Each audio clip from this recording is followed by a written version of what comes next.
It was a scene so many of us will never forget, the day the champ took that final ride through his hometown. One of the most sentimental stops was, of course, when Ollie's hearse paused at his childhood home in the Parkland neighborhood. It was almost a day that looked just like this one. That home, though, turned into a museum by out-of-town investors. It is now closed up suddenly, and it could actually be lifted up and then moved north. WHAS 11's Tabney Dozier is here now with those details. And Tabney, who's showing interest in Ollie's childhood home here in Louisville? That childhood home, Doug and Rachel, may be heading to Philadelphia. That's according to the museum's developer, George Bocchetto. He used to be the boxing commissioner for the state of Pennsylvania. He says due to a lack of support, he is now having meetings and is receiving financial offers to relocate what he says should be a crown jewel for the Derby City. Been on Grand Avenue all my life. I'm 83. Flipping through pictures of history.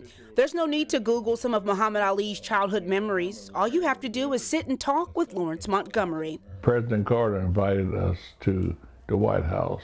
Mr. Montgomery is a close friend of the Ollie family and was thrilled to see the champ's childhood home restored to become a museum in 2016. But it did not even make it more than 15 months. The developers had to close it in late September. I was just surprised to hear them say that they had to close it because there's no support from the city.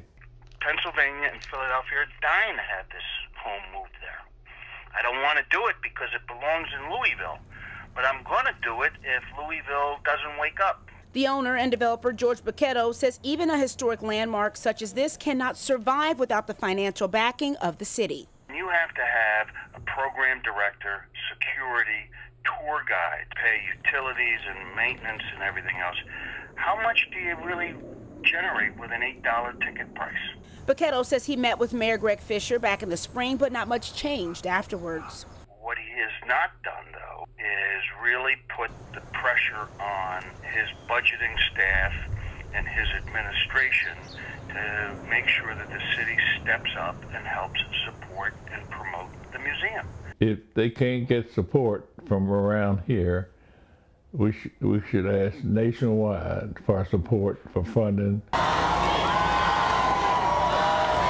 What a difference in scenery from the day Muhammad Ali was buried to this. Silence. Mr. Montgomery and other neighbors we talk with say this home belonged to the champ, and the champ belongs to Louisville.